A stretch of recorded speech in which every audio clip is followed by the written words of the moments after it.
படுவதாக. பரிசுத்தமுள்ள இந்த நல்ல பகல் வேளையிலே ஆவியானுடைய நாமம் நம்மத்தில் மகிமைப்படட்டும். தேவன் நம்மை அற்புதமாய் தேவன் ஆசீர்வதிப்பாராக. அல்லேலூயா. ஆமா, இந்த வார்த்தை ஆங்காங்கே பார்க்கிற ஜனங்கள், இந்த வார்த்தையை இங்கே சபையிலிருந்து கேட்கிற ஒவ்வொருவரையும் இயேசப்ப நாமத்தில் வாழ்த்துகிறேன். கர்த்தர் உங்களை ஆசீர்வதிப்பார். யோவான் எழுதின சுவிசேஷம் 4ஆம் அதிகாரம் அதனுடைய 28வது வசனத்தின் முதல் 30வது வசனம் முடிய. ஆமென், ஸ்தோத்திரம். வாசிக்க கேட்போம். எல்லாரும் வேதத்தை திருப்பிக் கொள்ளுங்கள். 129வது பக்கம், 129வது பக்கம். தேவன் நம்மோடு கூட இந்த கால வேளையில் பேசுவாராக. அப்பொழுது அந்த ஸ்திரீ தன் குடத்தை வைத்துவிட்டு ஊருக்குள்ளே போய் ஜனங்களை நோக்கி நான் செய்த எல்லாவற்றையும் ஒரு மனுஷன் எனக்கு சொன்னார், அவரை வந்து பாருங்கள், அவர் கிறிஸ்து தானோ என்றார். அப்பொழுது அவர்கள் ஊரிலிருந்து புறப்பட்டு அநேகர் அவரிடத்தில் வந்தார்கள். கரங்களை உயர்த்தி ஒரு அல்லேலூயா சொல்லுங்க. யாருடைய வாழ்க்கை இது? சமாரியா ஸ்திரீயுடைய வாழ்க்கை. ஆமென் சொல்லுங்க. அவள் மதியான வேளையிலே தண்ணி எடுக்கும்படி அவர் கிணத்தின் அருகில் வந்தார். ஒவ்வொரு நாளும் யாரும் இல்லாத நேரத்தில் யாரும் பார்த்துவிடக் கூடாது என்கிற ஒரு நிலையோடு அவள் மதியான வேளையில் அவள் கிணற்றின் அருகே தண்ணி எடுக்க வந்தாள். எதாட்சியாக இந்த நாளில் இயேசு அந்த கிணற்றின் அருகே உட்கார்ந்து கொண்டிருந்தார். ஆமா, இதுவரை அவள் வாழ்க்கையில் இல்லாத ஒரு மாற்றம், இதுவரை அவர் வாழ்க்கையில் பெற்றுக்கொள்ளாத ஒரு ஆமென் ஆசீர்வாதத்தை அந்த நாளில் அந்த ஸ்திரீ பெற்றுக்கொண்டாள். ஆமென் சொல்லுங்க பார்க்கலாம். அவள் இதுவரை எடுத்த அந்த குடத்தை அவள் இயேசுவை சந்தித்த பின்பதாக, இயேசுவினுடைய வார்த்தையை கேட்டதுக்கு பின்பதாக அவள் குடத்தை வைத்துவிட்டு அவள் ஊருக்குள் போய் தன்னுடைய வேலை அல்ல, தன்னுடைய குடும்ப காரியம் அல்ல, தன்னுடைய காரியத்தை நிறைவேற்றாமல் இயேசு கிறிஸ்துவுடைய வேலையை, திட்டத்தை அவள் செயல்பட்டாள். அதுக்கு பின்பதாக ஒரு வாழ்க்கையில் ஒரு பெரிய மாற்றம் வந்தது. அதுவரை தன் குடும்பம், தன் புருஷன், தன்னுடைய வாழ்க்கை, தன்னுடைய ஜீவியம் என்று இருந்த அந்த சமாரியாசுடைய வாழ்க்கையில ஒரு மாற்றத்தை சந்தித்தார்.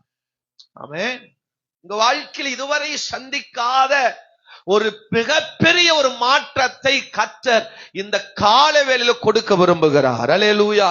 இந்த 5வது மாதத்தில் தேவன் உங்க வாழ்க்கையில் ஒரு பெரிய மாற்றத்தை கொடுக்க அவர் போதுமானவராக இருக்கிறார். இதுவரை உங்க வாழ்க்கையில் இல்லாத சில மாற்றங்கள், இதுவரை நீங்கள் பெற்றிராத சில மாற்றங்களை தேவன் கொடுக்க விரும்புகிறார். அல்லேலூயா. இந்த சமாரியாசுடைய வாழ்க்கை எப்படி இருந்தது? 6வது வசனத்தை வாசிங்க. 4ஆம் அதிகாரம் 6வது வசனம். அங்கே யாக்கோபுடைய கிணறு இருந்தது. இயேசு பிரயாணத்தினால் இளைப்படைந்தவராய் அந்த கிணற்றின் அருகே உட்கார்ந்தார். அப்பொழுது ஏறக்குறைய 6ஆம் மணி வேளையா இருந்தது. 6ஆம் மணி வேளையில் அவள் வந்தாள். அப்படின்னா அவளுடைய வாழ்க்கை எப்படிப்பட்ட நிலை என்றால், அவள் ஒரு பாவியான ஸ்திரீயாக சொல்லப்படுகிறார். அவள் ஸ்தோத்திரம், புருஷன் இருந்தும் இல்லாத ஒரு ஜீவியம். அப்படின்னா ஒரு மோசமான ஒரு விபச்சார ஸ்திரியை போல அவள் தேசத்தில் வாழ்ந்து கொண்டிருந்தவள். அதனால யாரும் என்னை பார்த்து விடக்கூடாது, யாரும் என்னை சந்தித்து விடக்கூடாது, யாருக்கும் நான் பார்க்க ஆமென் எனக்கு விருப்பம் இல்லை என்ற ஒரு மனநிலையோடு அவள் மதியானம் 12:30 மணி, எத்தனை மணிங்க? மதியானம் 12 மணிக்கு அந்த கிணற்றின் அருகில் வருகிறாள். யூதர்களுடைய வாட்சும் யூதர்களுடைய டைமும் நம்முடைய டைமும் 6 மணி நேரம் பேக்ல போகுது. சொல்லுங்க. ஆமா, நம்முடைய டைம் ஆமா பேக்ல போகுது, அவங்க டைம் கொஞ்சம் முன்னாடி போகுது. 6 மணி நேரம் டிஃபரண்ட். யூதர்களுடைய டைமுக்கு நம்முடைய டைமுக்கு எத்தனை மணி நேரம் டிஃபரண்ட்? 6 மணி நேரம் அப்படின்னா அவர்கள் 6ஆம் மணி வேலைன்னு சொல்லப்படுகிறது. அப்படின்னா 12 மணி, மதியானம் 12 மணிக்கு தண்ணி எடுக்க வந்தார். அவ்வளவு மோசமான முக்காடு போட்டு முகத்தை மறைத்து யாரும் பார்த்து விடாத, யாரும் சந்திக்காத அப்படி ஒரு சிறியாக தேசத்தில் வாழ்ந்தாள். நேரம் சரியில்லை அவ வாழ்க்கையில. ஆமா, எல்லாம் என்னை பார்த்துருவாங்க, சந்திச்சிருவாங்க, என்னை கேவலமா பண்ணிருவாங்க, அவங்க பார்த்துருவாங்க அப்படின்னு அவ வாழ்க்கையில நேரம் சரியில்லாம வாழ்ந்திருந்தா. அந்த நேரத்தை பரிசுத்த ஆவியானவர் மாற்றினார். நேரம் சரியில்லை, எனக்கு நேரமே சரியில்லை, காலமே சரியில்லை, என்னமோ தெரியல, நேரமே தெரியல. போய் ஒரு ஜோசியன்ட்ட போய் பார்க்க வேண்டி இருக்கு, சாமியாட்ட போய் நான் போய் பார்க்கிறேன். சாமியை தேடினாலும் எனக்கு நேரம் சரியில்லைறாங்க அப்படின்னு போய் சில பேர் என்ன செய்யறாங்க, போய் நேரங்காலத்தை பாக்குறாங்க. வசனம் சொல்லுது, நாள் பார்க்கிறவன், நேரம் பார்க்கிறவன், ஆமா, அவன் சபிக்கப்பட்டவன் என்று பைபிள் சொல்லப்படுகிறது. அல்லேலூயா. கர்த்தர் நேரத்தையும் காலத்தையும் மாற்றுகிறவர் ஆண்டவராகிய இயேசு கிறிஸ்து. 2வது 7வது வசனத்தை வாசிங்க. அவருடைய சீஷர் போஜன பதார்த்தங்களை கொள்ளும்படி ஊருக்குள்ளே போயிருந்தார்கள். அப்பொழுது சமாரியா நாட்டாளாகிய ஒரு ஸ்திரீ தண்ணீர் மொள்ள வந்தாள். இயேசு அவளை நோக்கி தாகத்துக்கு தா என்றாள். பாருங்க, தாகம் தீர்க்கப்படாமல் ஒவ்வொரு முறையும் வந்தாள். தண்ணி எடுத்துக்கொண்டே இருந்தாள். யாரும் இல்லாத நேரத்தில், யாரும் பார்க்காத நேரத்தில் அவள் எப்போதும் தாகம் உள்ளவளாய், நிறைவு பெறாதவளாய், ஆமீன், இதுவரையும் குறைகளோடு வாழ்ந்திருந்த அந்த ஸ்திரீ. அதனால தான் அவள் இப்படி சொல்றா. பாருங்க, 15ஆம் வசனத்துல சொல்லும்போது சொல்லுகிறார், ஆமா, இனி எனக்கு தாகம் உண்டாக்காமலும் நான் இங்கே வந்து மொண்டு கொள்ள வராமல் இருக்கும்படி எனக்கு அந்த தண்ணீர் எனக்கு வேணுங்கிற. அப்படின்னா தாகம் நிறைந்தவளாய், குறைவு மாறாதவளாய், பலவிதமான ஏக்கத்தோடு எதிர்பார்த்து காத்து கொண்டிருந்த அந்த ஸ்திரீ, கர்த்தர் அவருடைய வாழ்க்கையில் ஒரு மாற்றத்தை ஆவியானவர் தந்தார். குறைகளோடு இருக்கிறீங்களா? இதுவரை எதிர்பார்த்த காரியம் நடக்காம இருக்கிறதா? இந்த கால வேளையில கர்த்தருடைய நிறைவு வரப்போகிறது. இதுவரை உங்க வாழ்க்கையில் இல்லாத நிறைவுகளை கர்த்தர் தந்து உங்க வாழ்க்கையில நிரப்ப போகிறார். 3வது அவருடைய வாழ்க்கை எப்படி இருந்தது? 9வது வசனத்தை வாசிங்க பார்க்கலாம். யூதர்கள் சமாரியருடனே சம்பந்தம் கலவாதவர்களாய் இருந்தபடியினால் சமாரிய ஸ்திரீ அவரை நோக்கி, நீர் யூதனாய் இருக்க சமாரிய ஸ்திரீயாகிய என்னிடத்தில் தாகத்துக்கு தா என்று கேட்கிறாயா? சம்பந்தம் கலவாத, நீ வந்து பெரியவன், நீ ஏழ்மையானவன், நான் தாழ்மையானவன் அப்படிங்கிற ஒரு நிலையிலே வாழ்ந்து கொண்டிருந்த ஒரு தேசம், ஒரு பட்டணம், ஒரு அல்லேலூயா ஸ்திரீயுடைய வாழ்க்கையில கர்த்தர் மாற்றினார். அல்லேலூயா, ஆமென் சொல்லுங்க பார்க்கலாம். சத்தமா ஒரு அல்லேலூயா சொல்லுங்க. ஏழ்மையானவன் தாழ்மையானவன், பணக்காரன் ஏழை, நீ பெரியவன் நான் சிறியவன் அங்கிற நிலையில் கிடையாது. தேவ பார்வையில் எல்லாரும் சமம். அவ வாழ்க்கையில் இப்படிப்பட்ட ஒரு நிலையில் தான் வாழ்ந்திருந்தா. பேசக்கூடாது, நம்ம 2 பேரும் சம்பந்தம் கலவக்கூடாது. அந்த காலத்துல எல்லாம் அப்படி இருந்தது. யாராவது ஆமா வந்து தண்ணி கேட்டாங்கன்னா தண்ணி கையில ஊத்தி கொடுப்பாங்க. செம்பு இருக்கிற தண்ணி கையில் ஊத்தி என்ன செய்வாங்க? நான் அப்படி நிறைய பார்த்திருக்கேன். நான் சிறு வயசுல நிறைய வீடுகள்ல நான் பார்த்திருக்கிறேன். தண்ணி கேட்டோம்னா அவர்கள் தண்ணி எப்படி கொடுப்பாங்க? கையில ஊத்தி கொடுப்பாங்க. அந்த செம்பு அப்படி என்ன செய்ய மாட்டாங்க, கொடுக்க மாட்டாங்க. ஏழ்மை தாழ்மை என்ற வித்தியாசம் ஒரு பார்க்கிற ஒரு அப்படிப்பட்ட நிலையில வாழ்ந்திருந்த அந்த நிலையை ஆவியானவர் மாற்றினார். அப்படிப்பட்ட வாழ்க்கையை கர்த்தர் மாற்றினார். ஆமென் சொல்லுங்க. ஆமா, 11வது வசனத்துல இன்னொரு காரியத்தை அங்க சொல்லப்படுகிறது. ஸ்திரீ, ஆண்டவரே, மொண்டுகளும் இடத்தில் பாத்திரம் இல்லையே, கிணறும் ஆழமா இருக்கிறதே, பின்ன எங்கிருந்து உமக்கு ஜீவ தண்ணீர் உண்டாகும்? பாருங்க, அடுத்தவர்களை யார் என்று புரிந்து கொள்ளாத ஒரு நிலையில வாழ்ந்தவள். அவர் ஆண்டவரை சந்திக்கிறார், தேவனை சந்திக்கிறார், அவர் நம்முடைய இரட்சகர் மீட்பர் என்பதை அவள் இன்னும் அறிந்து கொள்ளாத வாழ்கிறார். மற்றவர்களை புரிந்து கொள்ளாத நிலை, எல்லாரையும் ஒரு மாதிரி பார்க்கிற ஒரு நிலை வாழ்ந்திருந்த அந்த சமாரியசுடைய வாழ்க்கையில கர்த்தர் அவருடைய வாழ்வை மாற்றினார். ஆமென் சொல்லுங்க பார்க்கலாம். ஆமென். மற்றவர்களை புரிந்து கொள்ளாத நிலை, மற்றவர்களை பார்த்து ஏளனமாய் நினைக்கிற நிலை, ஆமென், கேள்வி கேட்கிற நிலை, அப்படிப்பட்ட நிலையில் இருந்தவளை கர்த்தர் மாற்றினார். அடுத்த பாருங்க 12வது வசனம் சொல்லுகிறது, இந்த கிணற்றை எங்களுக்கு தந்த நம்முடைய பிதாவாகிய யாக்கோபை பார்க்கிலும் நீர் பெரியவரோ, அவருக்கும் அவர் பிள்ளைகளுக்கும் அவர் மிருக ஜீவன்களுக்கும் இங்க இதிலே குடித்ததுண்டோ என்றால், பாரம்பரிய வாழ்க்கை, பாரம்பரியத்தை கட்டி காக்கிற, பாரம்பரியத்தையே சார்ந்து வாழ்கிற ஒரு ஜீவியம் தேவனுடைய வாழ்வுக்குள் வராமல், பாரம்பரியம், நாங்க யாரு தெரியுமா, எந்த குல கோத்திரம் தெரியுமா, எங்களுடைய பாரம்பரியம் என்ன தெரியுமா, நாங்க யாரு தெரியுமா, அப்படி யாரு தெரியுமா, அப்படிங்கிற ஒரு வாழ்ந்து கொண்டிருந்த அந்த சமாரியாசுடைய வாழ்க்கையை கர்த்தர் மாற்றினார். ஆமென் சொல்லுங்க. இன்னைக்கு சிலருக்கு அப்படிதான் இருக்கு. எங்க தாத்தா யாரு தெரியுமா, எங்க பாட்டி யாரு தெரியுமா, எங்க பரம்பரை என்ன தெரியுமா, எங்க பூட்டை யாரு தெரியுமா, உங்க பூட்டனை பூட்டி கொண்டு போய் கல்லெல்லாம் புதைச்சாச்சு. பாரம்பரியத்தையே பெருசா பேசுறது, பாரம்பரிய நல்ல பயங்கரமா பேசுறது. எங்க தாத்தா யாரு தெரியுமா, மார்த்தாண்ட மகாவர்ம ராஜாவா, அவருடையதான், அவருதான் எங்க தாத்தா. ஆமா, அப்படி எல்லாம் பாரம்பரியத்தை பேசி பிரயோஜனம் கிடையாது. அல்லேலூயா. அப்படி வாழ்க்கை கடைசியா சொல்லுது, வாழ்க்கை பாவ நிலை. பாருங்க 18ஆம் வசனத்தை வாசிக்கும் பொழுது, எப்படியெனில் 5 புருஷர் உனக்கு இருந்தார்கள், இப்பொழுது உனக்கு இருக்கிறவனும் உனக்கு புருஷன் அல்ல. அப்ப நான் எப்படிப்பட்ட மோசமான வாழ்க்கையில் டெய்லியும் ஒருத்தன், டெய்லியும் ஒரு புருஷன், டெய்லியும் ஒருத்தனோட வாழ்றா, அப்படிப்பட்ட ஒரு மோசமான நிலையில வாழ்ந்துட்டு இருந்தவளை கர்த்தர் அவை ஒரு வாழ்க்கையை மாற்றினார். சத்தமா ஒரு அல்லேலூயா சொல்லுங்க. இன்னைக்கு நான் உங்களோடு பேசுகிற தலைப்பு வாழ்வை மாற்றும் குடம். எல்லாரும் சொல்லுங்க, மாற்றும் குடம். இந்த குடம் தான் ஒரு வாழ்க்கையில மாத்திடுச்சு. ஆமென் சொல்ல மாட்டீங்களா? வேதத்துல எத்தனை குடம் இருக்கு. பைபிள்ல சம்பந்தமான சில சத்தியங்களை சொல்ல போறேன். நான் கிட்டத்தட்ட 7 குடங்களை எடுத்திருக்கேன். அல்லேலூயா. உங்களுக்கு எப்பவும் போல 4 விஷயத்த சொல்லலாம், டைம் இருந்தா 5 சொல்ல விரும்புகிறேன். அல்லேலூயா. நான் தியானம் பண்ண 7 குடத்தை, பைபிள் இருக்கிற 7 குடம், தேவ வாசன சத்தியம் நிறைந்த பைபிள் குறிக்கப்பட்டிருக்கிற 7 விதமான குடத்தை வச்சு நான் தியானம் பண்ணேன். அல்லேலூயா.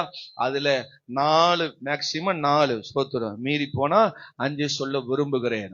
வேகமா சில விஷயங்களை பார்க்க போறோம். நம்பர் 1, நம்ம வாழ்க்கையை மாற்றுகிற குடம். குடம்னா நம்முடைய வாழ்க்கை தான் குடம். எல்லாம் சொல்லுங்க, நம்ம வாழ்க்கை தான் குடம். இந்த குடம் தான் நம்முடைய சத்தியம். நம்ம அந்த சத்தியத்துக்கு நம்ம விட்டு கொடுத்தோம்னா, அந்த சத்தியத்துக்கு ஏற்ற நம்முடைய வாழ்க்கை மாறுச்சுன்னா, அல்லேலூயா, மகிமையாய் நம்முடைய வாழ்க்கை மாறப்போகுது. பாருங்க, நம்பர் 1, அவ என்ன செய்தா, குடத்தை வைத்து விட்டு. 28ஆம் வசனம் சொல்லுது, அவள் குடத்தை வைத்து விட்டு அவள் ஊருக்குள் போனால் தேசத்தையே அவள் சந்தித்தாள். ஆமென் சொல்லுங்க. இவள் எப்படிப்பட்டவன் ஊருக்கு தெரியுமா தெரியாதா? நல்ல கவனிங்க. இவள் எப்படிப்பட்டவன் ஊருக்கு தெரியுமா தெரியாதா? ஒண்ணு வேண்டாம், நம்ம யாரு நம்ம ஊருக்கு தெரியுமா தெரியாதா? ஆமென் வர மாட்டேன். வெளியே வந்தா நீங்க யாரு அப்படின்னு யாருக்கும் தெரியாது. நீங்க என்ன வேணா பீத்திக்கலாம், என்ன வேணா பயங்கரமா பேசிக்கலாம், எப்படி வேணா நீங்க நடிச்சு வாழ்ந்துக்கலாம். ஆனா நம்ம வீட்டுக்குள்ள, நம்ம ஊருக்குள்ள நம்ம யாருன்னு எல்லாருக்கும் தெரியும். அப்படிதான் அந்த சமாரியாசுடைய வாழ்க்கை, அப்படித்தான். ஆனா அவளை நம்பி அந்த கிராமமே தேடி வந்தது. அவள் சொன்ன ஒரு வார்த்தையை நம்பி அவளுக்கு பின்னாடி ஒரு ஊரே வந்துச்சு. காரணம், அவள் கையில் இருந்த குடத்தை கீழே வைத்து விட்டு போனாள். அந்த குடத்தை கரத்தில் இருக்கிற வரைக்கும் வாழ்க்கை பாவமான வாழ்க்கை. அவள் குடத்தை கையில் இருக்கிற வரைக்கும் அவள் மற்றவர்களை புரிந்து கொள்ளாமல் வாழ்ந்தாள்.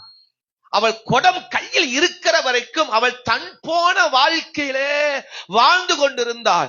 எப்போ தன் கையில் இருந்த குடத்தை கீழே இறக்கி வைத்தாலோ, அவள் தேசத்தில் மாற்றம், பட்டணத்தில் மாற்றம், தன் வாழ்க்கையில் ஒரு மாற்றம் வந்தது. அப்ப முதல் குடம் அகற்ற வேண்டிய குடம். எல்லாரும் சொல்லுங்க, நம்ம வாழ்க்கையில சில விஷயங்களை அகற்ற வேண்டியதை, தள்ள வேண்டியதை, இறக்கி வைக்க வேண்டியதை இறக்கி வச்சானா நம்ம வாழ்க்கையில ஒரு பெரிய மாற்றம் வரும்.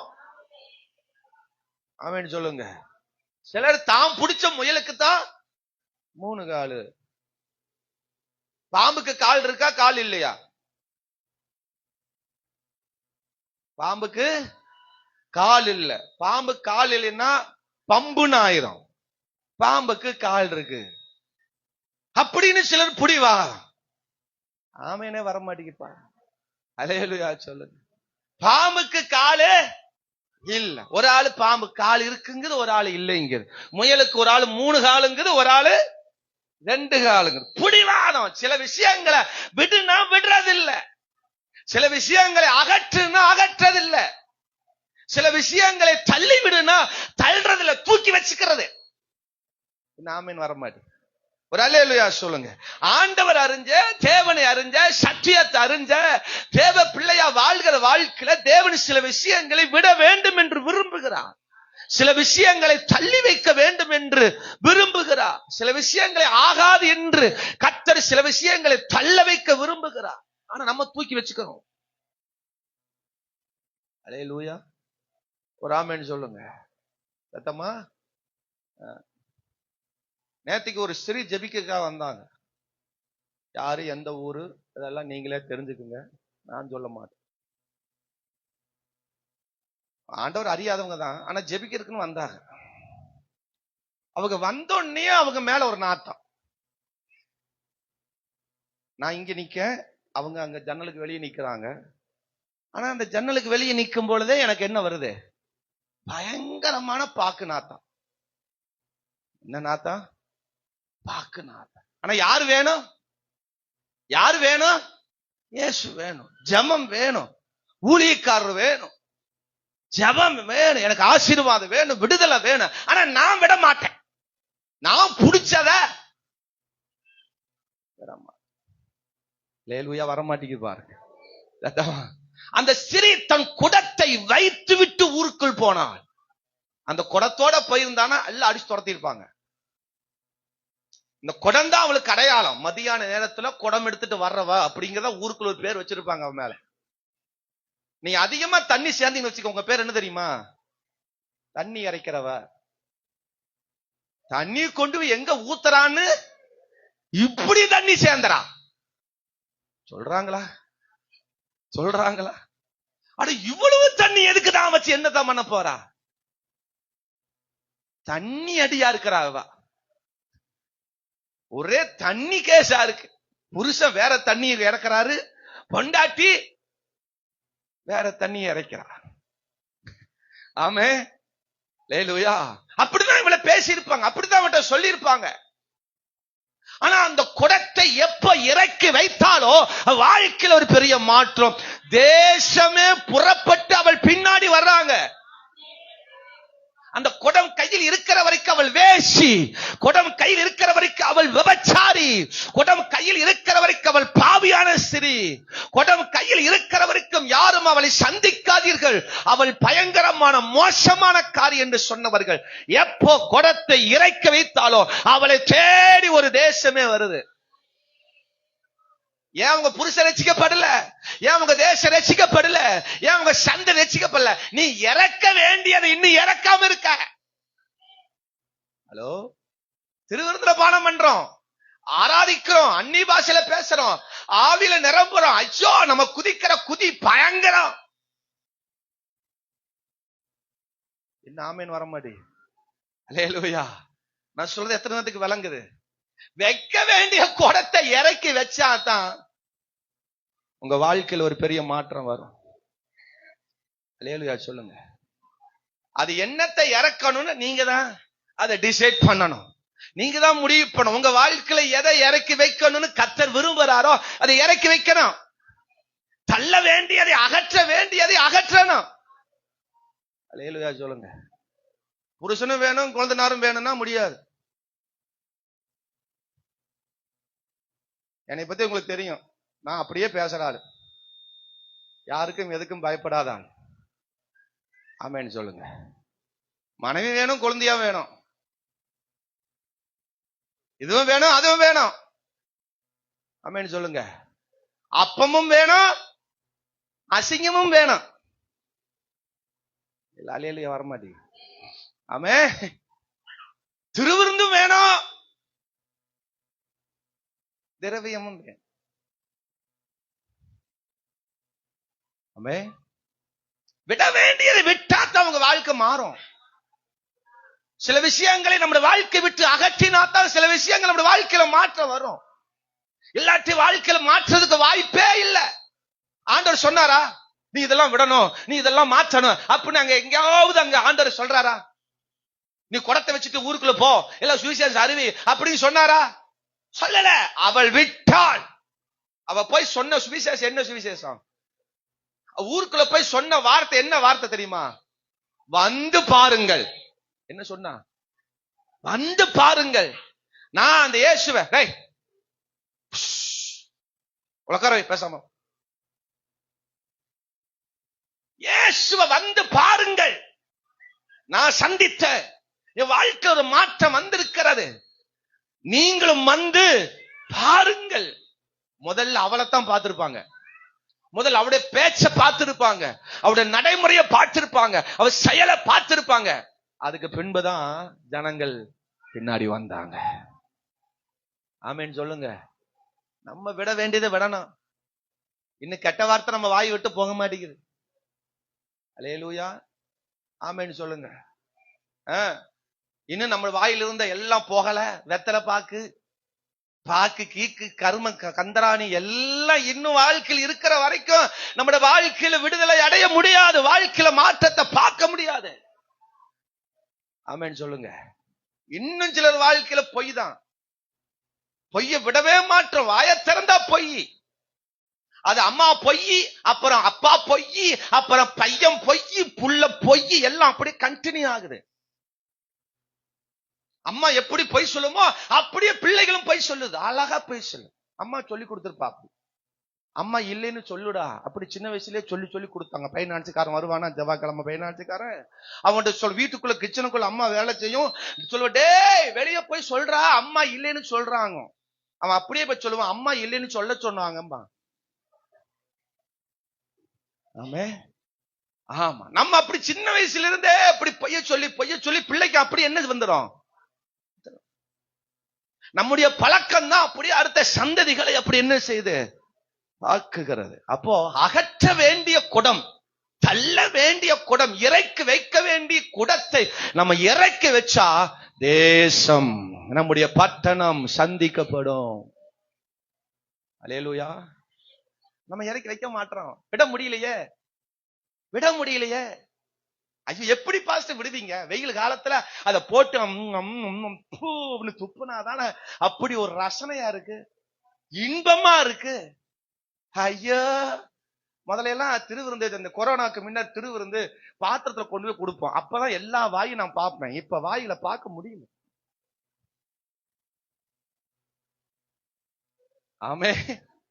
அல்லேலூயா. ஒவ்வொரு வாயை திறந்து திராட்சை ஊத்தும் போது அப்படியே அழகா இருக்கும். சிவப்பு கம்பளமே வாயில விரிச்சு வச்சிருக்கும். ஆமே.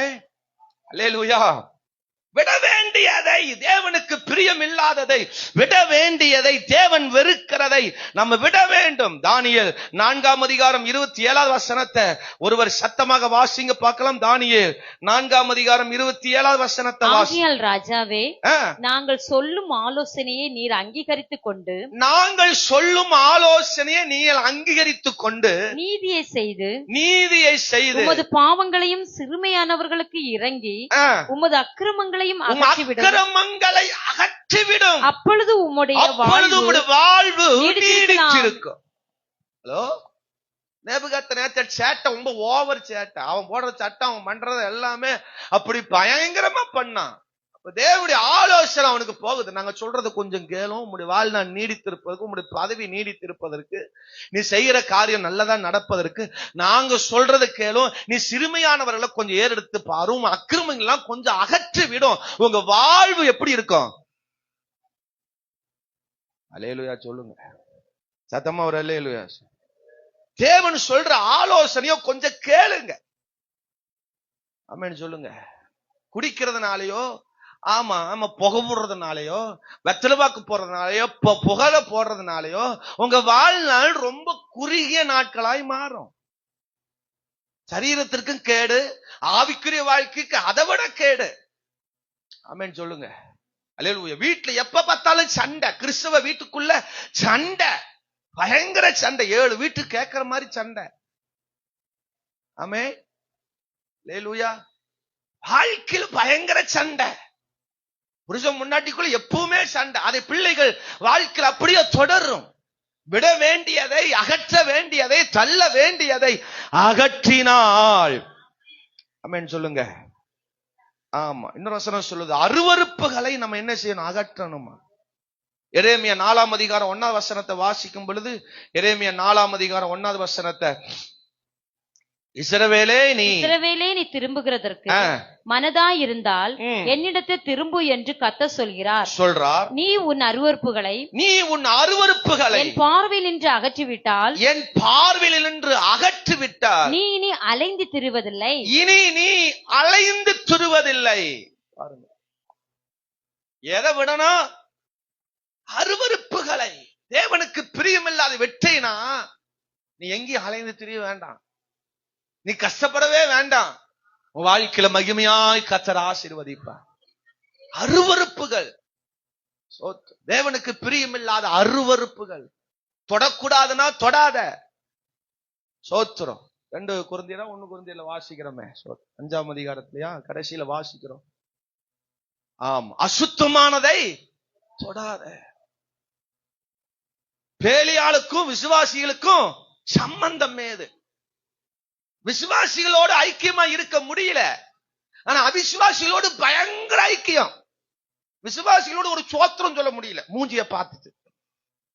பாஸ்டருக்கே நிறைய பேர் சோத்திரம் சொல்றது இல்ல, அப்புறம் விசுவாசிகள் சோத்திரம் சொல்ற.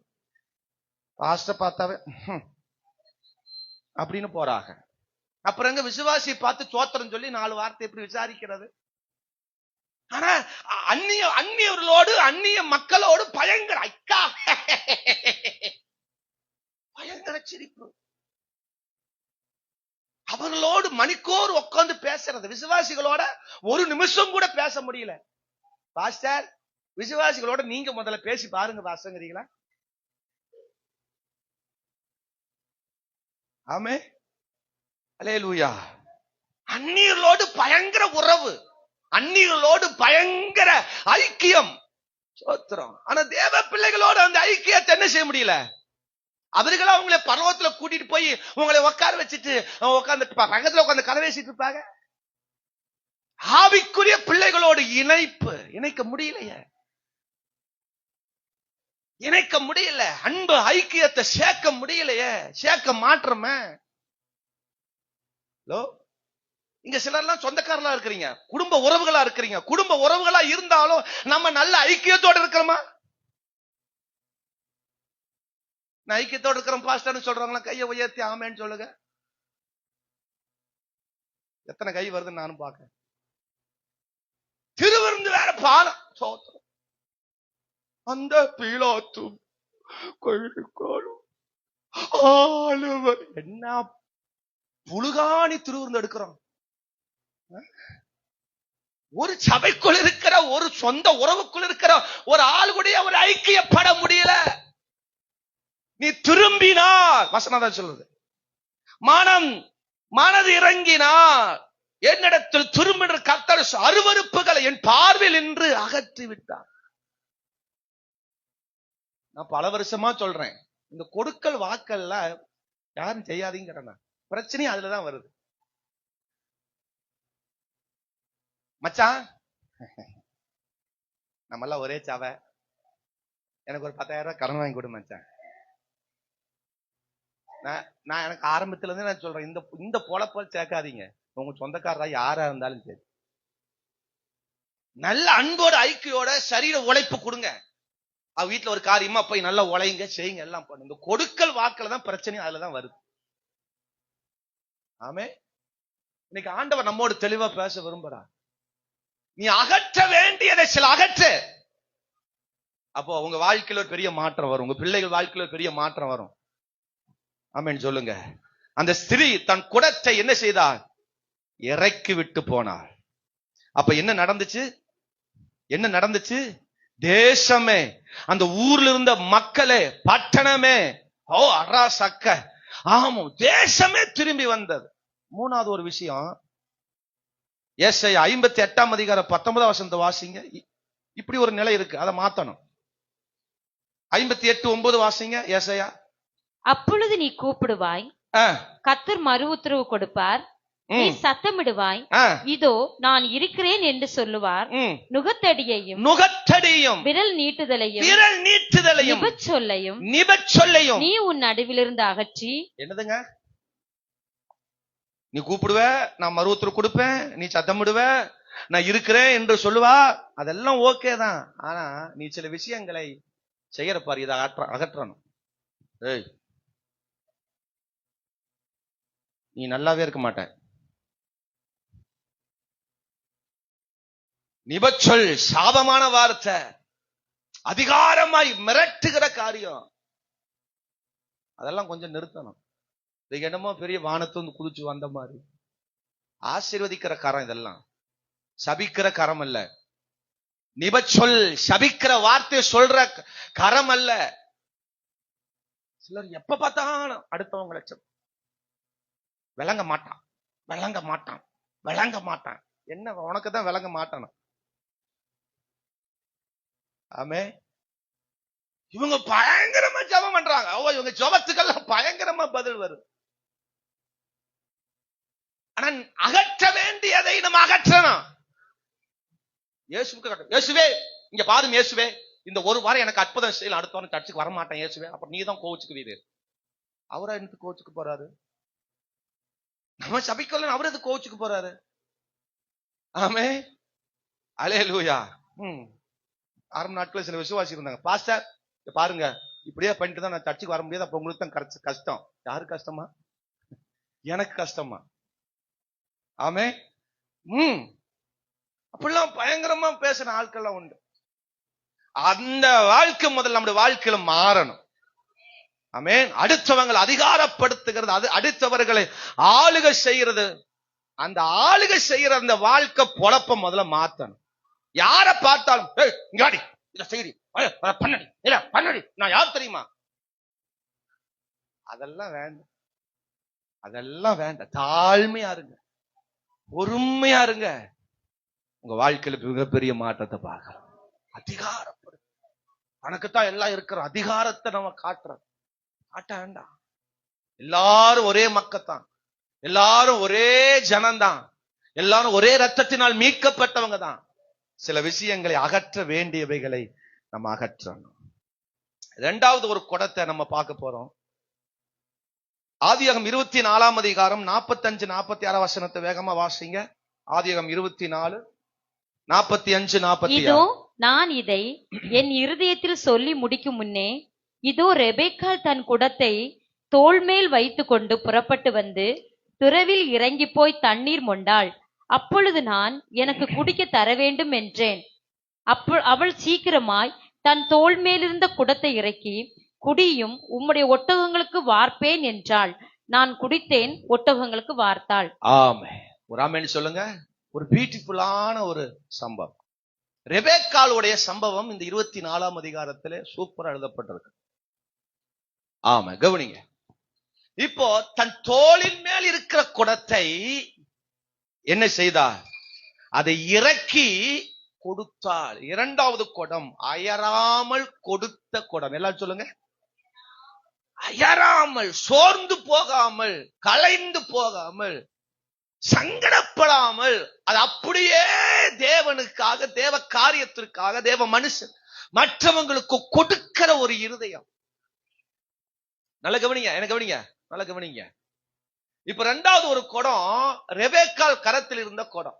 முதல் குடம் சமாரியா ஸ்திரீ கையில் இருந்த குடம். அவ கீழே இறக்கி வச்சா, அந்த வேண்டாம், இனி இந்த குடத்தை தொட மாட்டேன், எனக்கு கர்த்தர் ஜீவ தண்ணீரை கொடுப்பார், இனி என் வாழ்க்கையில இதை தொட மாட்டேன், இயேசுவே எனக்கு ஜீவ தண்ணீர் தந்துட்டார் அப்படின்னு அவ கொண்டு வந்த குடத்தை இறக்கி வச்சா, அவ வாழ்க்கைய மாற்றத்தை பார்த்தோம். இரண்டாவது ஒரு குடம் தன் தோளில் சுமந்து கொண்டு வந்த குடம். தன் வீட்டுக்காக உழைத்த, தன்னுடைய பட்டணத்திற்காக, தன் வாழ்க்கைக்காக சுமந்து கொண்டு வந்த குடத்தை, தண்ணீரை மற்றவர்களுக்காக கேட்காமலேயே கொடுக்கிற ஒரு இருதயம். இங்க எலியேசர் சொல்றாரு, இப்ப ஆபிரகாம் வீட்டு வேலைக்காரன் தான் இந்த எலியேசர். அப்ப அவங்ககிட்ட ஆபிரகாம் சொல்லி விடுறாரு, இந்த மாதிரி ஈசாக்கு தம்முடைய மகனுக்கு நல்ல ஒரு மகளை நீ தான் பார்த்துட்டு வரணும், நம்ம சொந்த உறவில யாரை நீ பாத்துறாத, இந்த மாதிரி எல்லாம் சொல்லி அனுப்புகிறார். அப்ப அனுப்பும் போதுதான் இந்த எலியேசர் கண்ணை கட்டி காட்டுக்குள்ள விட்ட மாதிரி போய் நிக்கிறார். நின்னுட்டு சொல்றாரு, வண்ணாந்து நின்று சொல்றாரு, இந்த கிணத்துக்கு பக்கத்துல, இந்த துறவுக்கு பக்கத்துல எந்த பெண் வந்து தண்ணி எடுக்கிறாரோ, நான் பார்க்கிற முதல் பெண் எந்த பெண்ணோ அந்த பெண்ணு நான் தண்ணி கேட்பேன், அவ எனக்கும் தண்ணி கொடுக்கணும், என் ஒட்டகங்களுக்கெல்லாம் தண்ணீர் கொடுக்கணும் அப்படின்னு சொல்லி ஒரு பொருத்தனை பண்ணி ஒரு தரிசனத்தோடு அவன் நின்று கொண்டிருக்கிறான். அதே மாதிரி ரெபேக்காள் வந்தா தண்ணி எடுத்தா, எடுத்துக்கு பின்பதாக கேட்கிறாரு, எனக்கு கொஞ்சம் தண்ணி குடு அப்படின்னு தான் கேட்டாரு. ஆனா அந்த ரெபேக்கா சொல்றா, உமக்கு மட்டும் இல்ல ஒட்டகங்களுக்கு எல்லாம் நான் தரேன்னா. ஆமென் சொல்லுங்க. அல்லேலூயா. நல்ல கவனிங்க. இன்னைக்கு தண்ணி எடுக்கிறது ரொம்ப ஈஸி. எத்தனை பேர் அதை ஈஸிங்கிறீங்க? இன்னைக்கு தண்ணி எடுக்கிறதெல்லாம் ஈஸி. நானெல்லாம் கிணத்துல தண்ணி சேர்ந்திருக்கிறேன், அதனால தெரியும். மேக்சிமம் எல்லாருமே கிணத்து தண்ணி சேர்ந்திருப்பீங்க. ஆனா நான் நம்முடைய காலத்துக்கு முன்னாடி பாத்தீங்கன்னா குழிக்குள்ள போய் தண்ணி எடுத்துட்டு வந்தவங்களை உங்க பாட்டி மாதிரி அம்மா மாதிரி இருக்கலாம், வாய்ப்பு இருக்கா? யாராவது குடும்பத்துல அப்படி எடுத்திருக்கிறீங்களா? குழிக்குள்ள போய் நம்ம கிணத்துக்குள்ள இறங்கி போய் தண்ணி என்ன செஞ்சுட்டு வரணும், எடுத்துட்டு வரணும். தண்ணி சேர்ந்தன காலம், அதுக்கப்புறம் காலம். இப்ப பைப்பை திறந்தனா தண்ணி வந்துடும். மூளைக்கு பைப்பு போட்டிருக்காக தண்ணி என்ன செஞ்சிருது, வந்துருது ஈஸியா. இப்ப எல்லாம் வீட்டு கிச்சனுக்குள்ளேயே பெட்ரூமுக்குள்ளேயே எல்லா இடத்துலயுமே தண்ணி இருக்கு. என்ன ஆமீன் வர மாட்டேன். ஆமே, தண்ணி தூக்குற வாய்ப்பு இன்னைக்குலாம் ரொம்ப கம்மி. பொண்ணு பார்க்கும்போது சொல்லிடுறாங்க, மாப்பிள்ளை வீட்டுல பைப் இருக்கா, தண்ணி இருக்கா, ஆமா வீட்டுக்குள்ள தண்ணி வருமா, பாத்ரூம் உள்ளுக்குள்ள பாத்ரூம் இருக்கா, உள்ளுக்குள்ள தண்ணி வருமா, கிச்சன்ல தண்ணி வருமா, பெட்ரூம்ல தண்ணி வருமா, எல்லா இடத்துல தண்ணி வரதா இருந்தா என் பொண்ணை கட்டி கொடுக்கறேன்னு சொல்ற அளவுக்கு காலம் மாறிடுச்சு. என்ன ஆமென். ஆனா அன்றைக்கு ரெபேக்காளுடைய வாழ்க்கையில நீங்க பாத்தீங்கன்னா அவர் ஒரு கிணத்துக்குள்ள பல தூரம் இறங்கி போய் அது ஏறி தண்ணியை எடுத்தவள். ஒரு குடம் தண்ணி எடுக்கிறதுக்குள்ளேயே வாழ்க்கையில மிகப்பெரிய பலவீனம் வந்துடும்.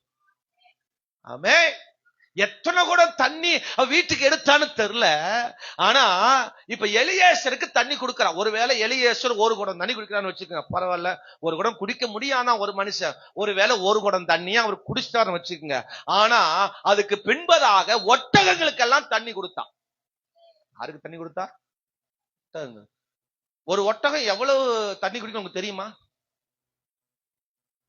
மனுஷன் தண்ணி குடிக்கிறதே தெரிய மாட்டேங்குது பாஸ்டர். எங்க பாஸ்டர், நான் குடிக்கிறது எவ்வளவு தண்ணி குடிக்கணும் எனக்கு தெரிய மாட்டேங்குது. அப்புறம் எங்க ஒட்டகத்துக்கு தண்ணி கொடு? ஒரு ஒட்டகம் 30 குடம் தண்ணி குடிக்கும் நார்மலா, தாகம் தீர்க்கிறது இல்லாம. நார்மலா ஒரு ஒட்டகம் எத்தனை குடம் தண்ணி குடிக்கும்? 30 குடம் தண்ணி குடிக்கும். அப்போ எலியேசர் கொண்டு வந்த ஒட்டகம் எத்தனை ஒட்டகம்? எத்தனை ஒட்டகம்? இப்படி முழிக்கிறீங்க? 10 ஒட்டகம். எத்தனை ஒட்டகம்? 10 ஒட்டகம். ஒரு ஒட்டகத்துக்கு 30 குடம்னா 10 ஒட்டகத்திற்கு 300 குடம் தண்ணி எடுத்து ஊத்தி இருக்கா. யாரு? வாலிப பெண்ணு, கல்யாணம் ஆகாத வாலிப பெண்ணு. 300 குடம் தண்ணிய எடுத்து என்ன செஞ்சிருக்கிறா? கொடுத்திருக்கா. நம்மளா இருந்தா என்ன பண்ணிருப்போம்? ஒட்டகத்தை காலை உடைச்சு ஊரை விட்டு ஊர் அடிச்சு விரட்டி இருப்போம். உனக்கு தண்ணி கொடுக்கறதே பெருசு, இதுல வேற ஒட்டகங்களுக்கா? அது குடிச்சுட்டே இருக்கும். இப்ப நாங்க இந்த ராம்நாட்ல இருந்தோம், ராமநாதபுரத்துல இருந்தோம். அப்போ இந்த பக்ரீத் நோய் தானே, பக்ரீத்துக்கு தான் ஒட்டகங்கள்லாம் வரும். அப்போ அந்த கறியெல்லாம் வெட்டுவாங்க, அதை நம்ம பார்த்தது இல்லை. அப்போ நாங்க இருந்த ஏரியால முஸ்லீம் நிறைய பேர் இருக்கிறாங்க.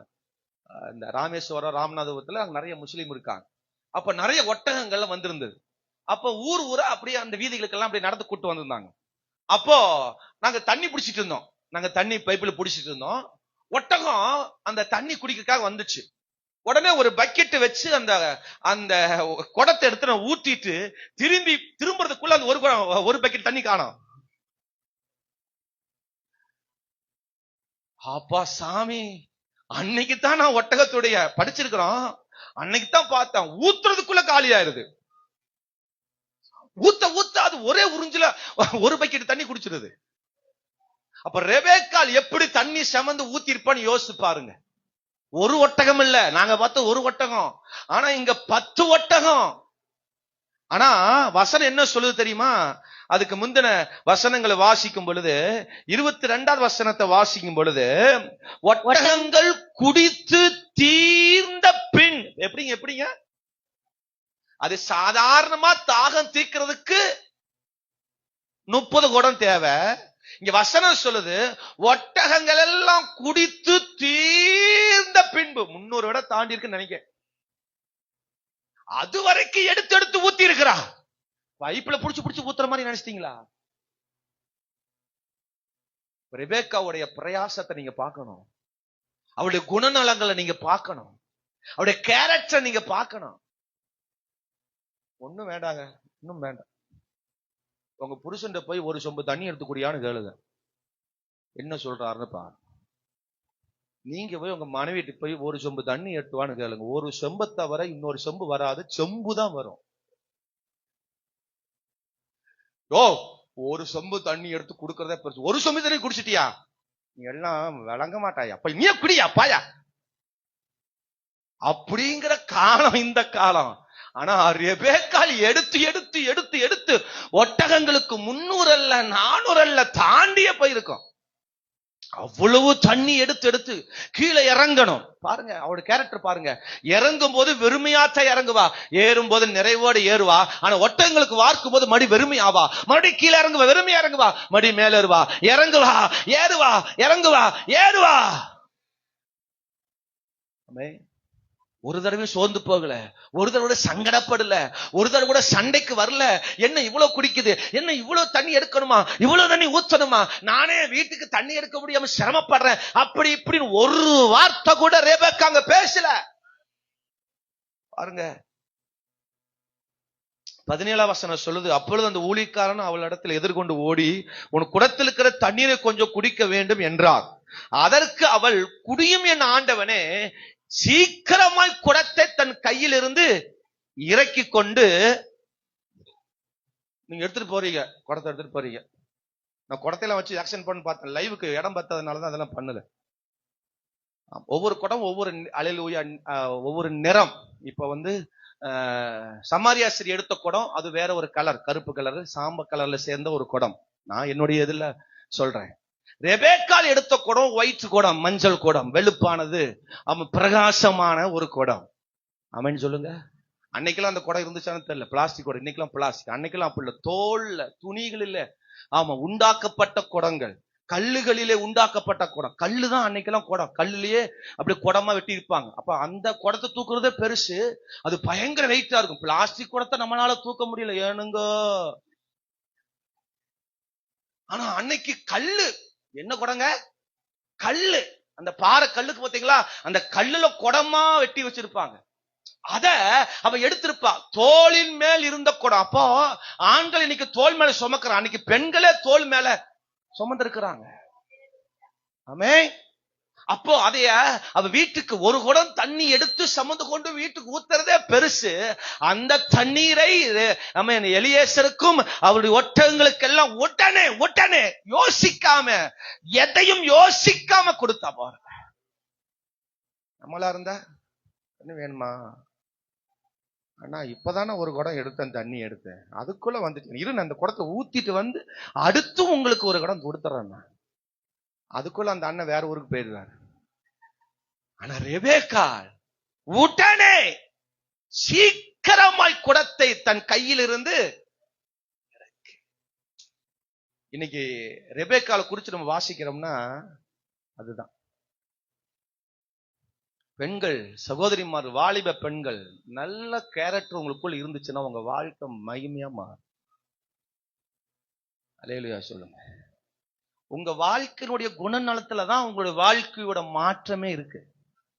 எப்படிங்க நம்ம வாழ்க்கையில் இருக்கிற சில குணநலம் தான் வாழ்க்கை மாற்றத்திற்கு, ஆசீர்வாதத்திற்கு ஒரு காரணம். நம்முடைய கேரக்டர், குணம் ரொம்ப அவசியம். நம்ம குணம் சரியில்லைன்னா வாழ்க்கை சரி இருக்காது. நீங்க நினைக்கிற என் புருஷன் சரியில்லை, பிள்ளை சரியில்லை, மாமியாரா, நாத்தனாரா, அப்படி சொல்லாத. முதல்ல நம்ம கேரக்டர் சரியா இருந்துச்சுன்னா நம்முடைய குடும்ப கேரக்டர் சூப்பரா இருக்கும். எத்தனை பேர் இது ஆமேன்னு சொல்றீங்க? ஆமேன்னு சொல்லுங்க பாக்க. ரெபெக்காவுடைய நல்ல குணம் தான் அவருடைய எதிர்காலத்திற்கு ஆபிரகாமுடைய மருமகளா உள்ள போனா. ஆபிரகாம் தேசத்துல மிகப்பெரிய சீமான், இன்னைக்கு இருக்கிற சீமான் இல்ல, ஆசீர்வாதத்துல மிகப்பெரிய சீமான், பயங்கர ஐஸ்வர்யவான். ஆபிரகாம் மிகப்பெரிய ஐஸ்வர்யவான். அவங்க வீட்டுல ஒரு மருமகளா ரெபெக்காள் போவான்னு நினைச்சு கூட பார்க்கல. இவ செய்த காரியம் தான். இன்னொன்னு சொல்லட்டுமா? ஆண்டவர் வெளிப்படுத்துறாரு. எந்த ஒட்டகம் கேட்காத ஒட்டகத்திற்கு தண்ணீர் வார்த்தாலோ அதே ஒட்டகத்துக்கு மேல உட்கார்ந்து பயணம் பண்றான். ஹலோ, எந்த ஒட்டகம் எனக்கு தண்ணி வேணும் குடுன்னு கேட்கல. ஆனா எலியேசரும் சொல்லல எனக்கு ஒட்டகத்துக்கெல்லாம் தண்ணீர் குடுன்னு கேட்கல. கேட்காமையே சொல்லாமையே அந்த தண்ணீரை ஒட்டகங்களுக்கு வார்த்தா. பாத்தீங்களா? இப்ப எது மேல உட்கார்ந்து வர்றா? யாருக்கு தண்ணி வார்த்தா?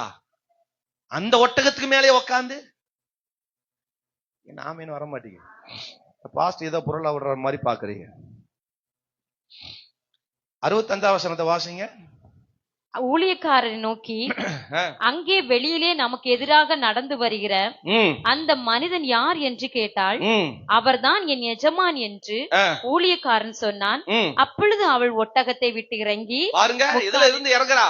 ஒட்டகத்தை விட்டு, எந்த ஒட்டகத்துல, எந்த ஒட்டகத்திற்கு தண்ணீர் வார்த்தாலோ அதே ஒட்டகத்துல உட்கார்ந்துவார். ஆமென் சொல்லுங்க. ஆண்டவருக்கு செய்ய வேண்டிய காரியத்துல நம்ம மனம் கோலாம உற்சாகமா செய்யும் பொழுது அதே ஆண்டவர் கொண்டு போக வேண்டிய இடத்துல, நிறுத்த வேண்டிய இடத்துல, உங்களை கொண்டு போய் நட வேண்டிய இடத்துல, உட்கார வேண்டிய இடத்துல, வாழ வைக்க வேண்டிய இடத்துல சிறப்பா அவர் கொண்டு போய் சேர்ப்பார். அல்லேலூயா சொல்லுங்க. ஆமென் சொல்லுங்க. ஆமா, அழகா வசனம் சொல்லுது. 16 வசனத்துல அவள் இறங்கி ஏறினாள். 17-18 உடனே அவள் செய்தாள்.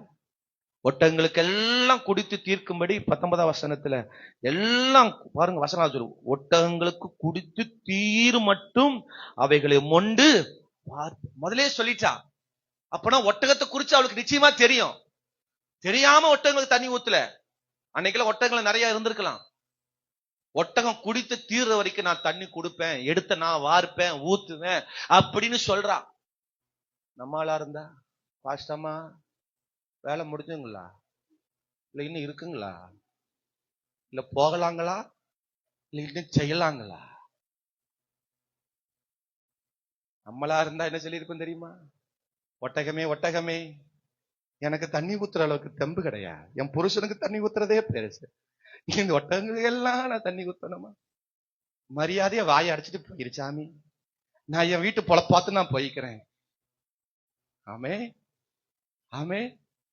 ஆனா ரெபேக்கா ஒட்டகங்கள்லாம் வார்த்து தீர்க்கிற வரைக்கும் சோர்ந்து போ. எத்தனை கூட நம்மளா இருந்தா 1 2 பாஸ்டமா நான் தான் 50 கூட எடுத்திருக்கேன்.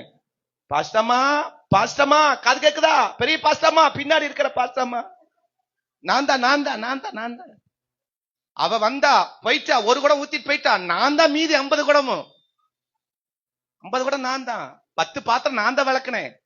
பாஸ்டமா போயிட்டு வர்றேன், பாத்திரம் நான் தான் விளக்கிட்டேன், இடத்துல எடுத்து வச்சுட்டேன். பாஸ்டமா இதுக்கு வேலை செஞ்சாகலாமா? நான் உங்களே சொல்லல, ஐயோ உங்களே சொன்னு நினைச்சிட்டீங்களா? நான் ரெபேக்கால சொல்லிட்டு இருக்கேன்.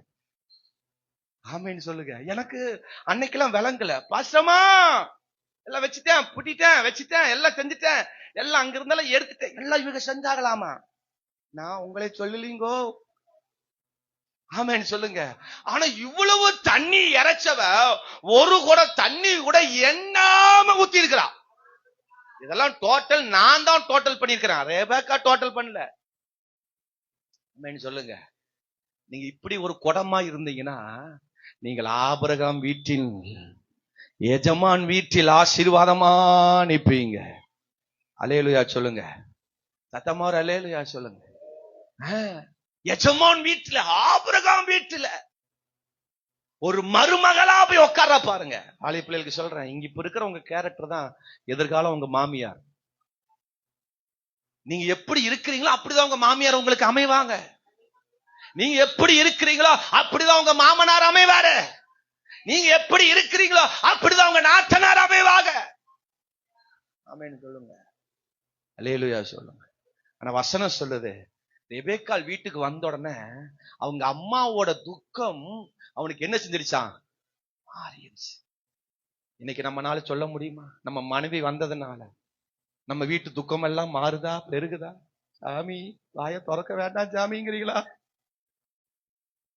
உங்களை குறிச்சு அப்படி நல்ல சாட்சிகள் வரணும். அப்படிப்பட்ட ஒரு கொடமா சலிக்காம செய்யணும். அல்லேலூயா சொல்லுங்க. நீங்க ஒரு ஆண் மகனுக்கு கட்டப்பட்டிருந்தா அந்த ஆண் மகன் வீட்டுக்காரங்க எல்லாத்துக்கும் செய்யறதுக்கு சோர்ந்து போகாதீங்க. ஒருவேளை நீங்க மூத்த மகனை கட்டியிருக்கலாம், இளைய மகனை கட்டியிருக்கலாம், நடுவில் இருக்கிறவனை கட்டியிருக்கலாம், யார வேணா நீங்க திருமணம் செஞ்சிருக்கலாம்.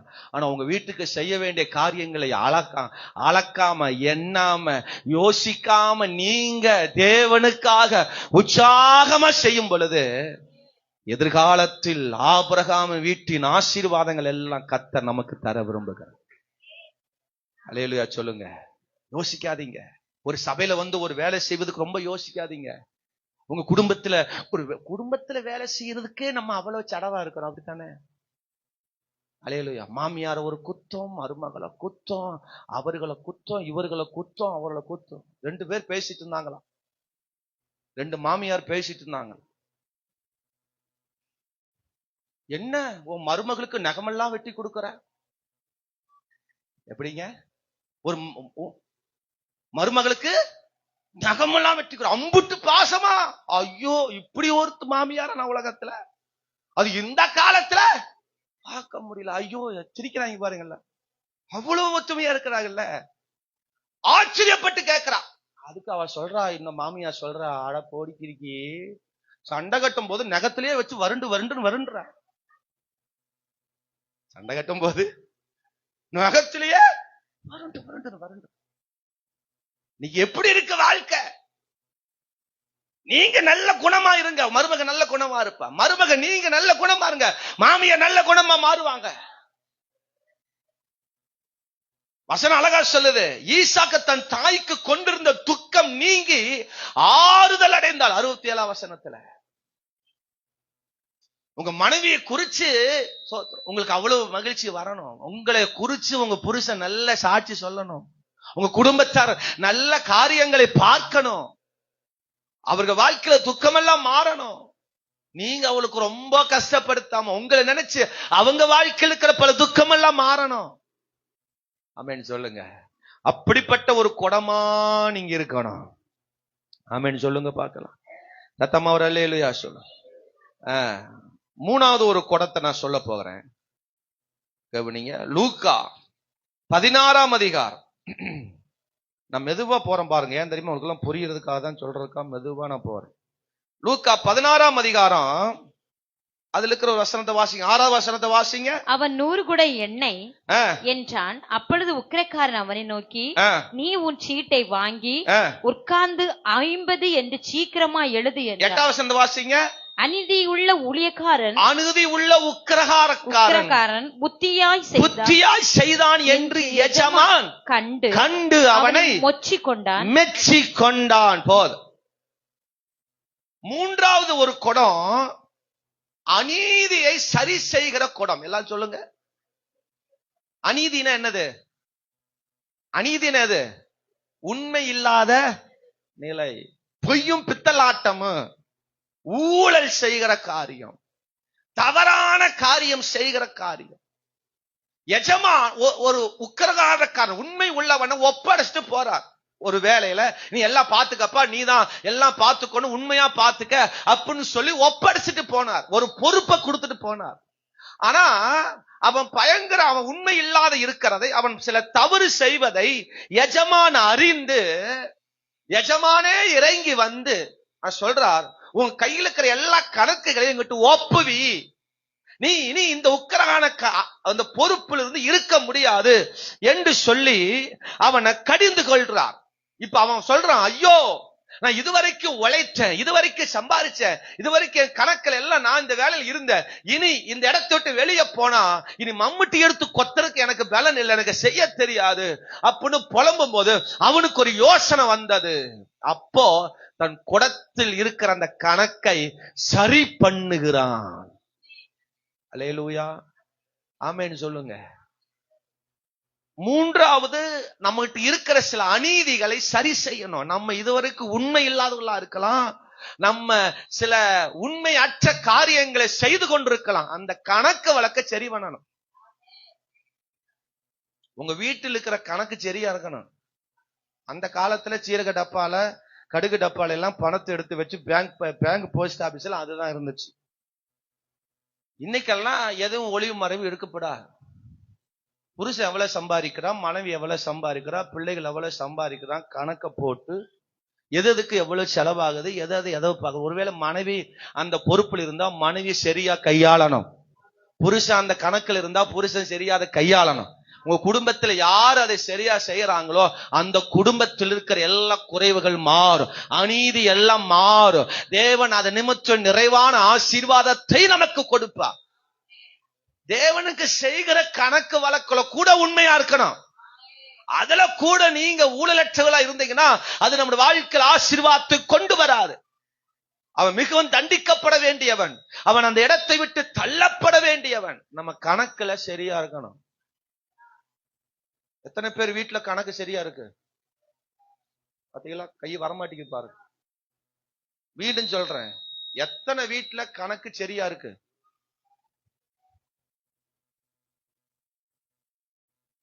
ஆமே பாஸ்டர், எங்க புருஷனுக்கு தெரியாம சில விஷயம் வச்சிருக்கிறோம் பாஸ்டர், அதெல்லாம் காட்டணுமா? ஆமே, அல்லேலூயா. ஆண்டவர் கேட்கும் போது கணக்கு தெரிய ஒப்படைக்கணும். அன்னைக்கு புருஷன் ஒருவேளை இருப்பார், கூட இருப்பார். அப்ப என்ன பண்ணுவீங்க?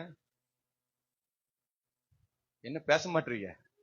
நான் என்ன சொல்ல வரேன்னா, நம்ம குடும்பத்தினுடைய வருமானம் என்ன, எவ்வளவு செலவாகுது, எவ்வளவு நஷ்டமா போகுது, அந்த காரியத்தை எல்லாம் சரி பார்க்கணும். ஆமென் சொல்லுங்க. கர்த்தருக்கு எவ்வளவு கொடுக்கிறோம், நமக்கு எவ்வளவு வருமானம் வருது, தசம்பாகம் எவ்வளவு கொடுக்கிறோம், காணிக்க மற்ற விதமான தேவனுக்கு கொடுக்கறதெல்லாம் தனித்தனி. ஆனா தசம்பாகம் நம்முடைய கணவன் மனைவி, ஒருவேளை பிள்ளைகள் திருமணமாகாத பிள்ளைகள் தனியா தசம்பாகம் வைக்கலைன்னா உங்க குடும்பத்தோடு இருக்கிறான்னு எல்லாம் சேர்ந்து வச்ச தசம்பாகங்களை அதை சேர்ந்து வருமானமாய் கூட்டி அதுல ஒரு 10ல் 1 எடுத்து கர்த்தருக்கு கணக்கை வைக்க வேண்டும். அல்லேலூயா சொல்லுங்க. நாளைக்கு ஆண்டவர் எந்த கணக்கை வச்சு கேட்பார் தெரியுமா? எந்த கணக்கு வச்சு கேட்பார்? நம்ம ஆண்டவர் கொடுக்கிற கணக்கு வச்சுதான் தேவன் நம்ம கிட்ட கணக்கு கேட்பார். நீங்க எவ்வளவு வாங்குனீங்க, எவ்வளவு கொடுத்தீங்களா ஆண்டவர் வச்சிருக்கிறார் கணக்கு. ஆனா நீ எவ்வளவு இப்ப கொடுத்துருக்கிற, எவ்வளவு தேவனும் கொடுத்துருக்கிறோம், நம்முடைய கணக்கு வழக்கு எப்படி இருக்கு? நம்ம மனுஷனை பாக்குற மாதிரி கொடுக்கிறோமா, இல்ல நம்ம ஏதாவது தேவனுக்கு தெரியாம சில ஊழலான காரியம் செய்யறோமா, மறைச்சு வைக்கிறோமா, ஒளிச்சு வைக்கிறோமா? கணக்கு வழக்குல சரியில்லாம இருந்தா நாம் அல்லேலூயா அது நமக்கு அநீதியாய் மாறும், அது தண்டனையாய் மாறும், அது ஆசீர்வாதம் மாறும். அது ஆசீர்வாதமாய் மாறாது, வாழ்க்கை மாற்றத்தை கொண்டு வராது. ஆமென் சொல்லுங்க. அல்லேலூயா சொல்லுங்க. உங்களுக்கு நான் ஒண்ணு சொல்றேனே, 2 வருஷமா நான் தான் கணக்கு வழக்கு பாக்குறேன். எங்க வீட்டு குடும்பத்தினுடைய கணக்கு வழக்க நான் தான் பாக்குறேன். நான் தான் அதை மெயின்டைன் பண்றேன். ஓப்பனா சொல்றதுக்கு இதுல என்ன இருக்கு? எங்க வீட்டு கணக்கு வழக்க இத்தனை வருஷம் எங்க அம்மா பார்த்துட்டு இருந்தாங்க. இப்போ அந்த கணக்கு வழக்க நான் பாக்குறேன். என்ன ஆமேன் வரமாட்டீங்க? அல்லேலூயா சொல்லுங்க. இப்ப எங்க அம்மா அப்பா இருக்கும்போது ஒரு வருமானம், ஒரு தேவை, ஒரு காரியம் எங்க வீட்டுல இருந்துச்சு. இப்ப நான் யாரு? அவங்க ஸ்தானத்துக்கு அடுத்த நான் ஒரு மகன். இப்ப மகன் ஸ்தானத்துல வந்ததுக்கு அப்புறம் அந்த கணக்குக்கும் இந்த கணக்குக்கு என்ன வரணும்? சொல்ல மாட்டீங்களே. டிஃபரண்ட், வித்தியாசம் வரணும். எப்படி வித்தியாசம் வரும்? அந்த காலத்தினுடைய கணக்கு வேற, இந்த காலத்தினுடைய கணக்கு வேற. அந்த காலத்தினுடைய காரியம் ஆசீர்வாதம் வருமானம் வேற, இந்த காலத்தினுடைய வருமானம் ஆசீர்வாதம் வேற. அப்போ அதற்கும் இதற்கும் ஒரு என்ன வேண்டும்? மாற்றத்தை ஆவியானவர் பார்க்கணும். இதுதான் கணக்கு. அந்த காலத்துல நான் 1999 100 தசமாம் கொடுத்தேன். 2026 100 கொடுக்கறேன்னா 99 கொடுத்த 100 இப்ப கொடுக்கிற 100 கணக்கு எங்கேயோ இடிக்குது. அப்புறம் நம்ம உக்கிரகான கணக்குல ஏதோ நம்ம அநீதி செய்யறோம். ஒரு ஆமென் சொல்லுங்க. அப்ப இந்த கணக்குல சரியா இருந்தா இந்த பதவி, இந்த ஆசீர்வாதம், வாழ்க்கையில பல முன்னேற்றத்தை என்ன செய்யலாம், பார்க்கலாம். ஆமென் சொல்லுங்க. நான் அப்படி சொல்றேன். ஸ்தாபனத்துக்கு எங்க தகப்பனார் அந்த நாட்கள்ல தசமா கொடுக்கும்போது 150 கொடுத்தார் தசம்பாகம். எவ்வளவுங்க? அன்னைக்கு ஸ்தாபனத்துக்கு எங்க அப்பா கொடுத்த தசம்பாகம் 150. அப்ப எங்க அப்பாவோட வருமானம் எவ்வளவு? எங்க அப்பாவோட வருமானம் எவ்வளவு? 1500. இப்போ எங்க அப்பா கொடுத்த 150, இப்ப நான் 2500 கொடுக்கிறேன். அப்ப எவ்வளவு மாற்றம்? என்ன ஆமீன் வர மாட்டேங்க. எங்க அப்பா மாதிரியே நானும் 150 கொடுத்தேன்னா என் வருமானம் எவ்வளவு சொல்லுங்க? எவ்வளவு? 1500.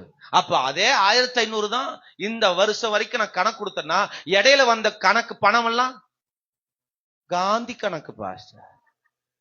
எந்த கணக்கு? சின்ன வயசுல நாங்க பழகின பழக்கம். அந்த காசு எங்க? மீதி காசு எங்க? அதெல்லாம் காந்தி கணக்குல வச்சுக்குங்க. ஆமே. அப்ப நம்ம கணக்கு வழக்குல சரியா செயல்படணும். ஆமேன்னு சொல்லுங்க. எனக்கு தெரிஞ்சு நம்ம சபையில 2 பேர் 3 பேரை தவிர அதுக்கப்புறம் நான் சொல்லல. உக்கிரகான கணக்குல நம்ம எப்படி இருக்கிறோம்? ஆண்டவர் சொல்றாரு, அநீதி உள்ள உக்கிரகக்காரன் புத்தியாய் செய்தான் என்று சொல்லி அவனை மெச்சிக்கொள்றான், அவனை ஆசீர்வதிக்கிறார். அவன் வாழ்க்கையில இழக்க வேண்டிய இழப்பிலிருந்து அடுத்தபடியாக அந்த எஜமான் அடுத்த நிலைக்கு நேராக அவரை நடத்துறார். நீங்க கணக்கு வழக்குல சரி இல்லைன்னா நீங்க மேல் படிக்கு போக முடியாது, அடுத்த நிலைக்கு போக முடியாது. நீங்க டவுன் ஆகி தான் வருவீங்க. ஆமேன்னு சொல்லுங்க.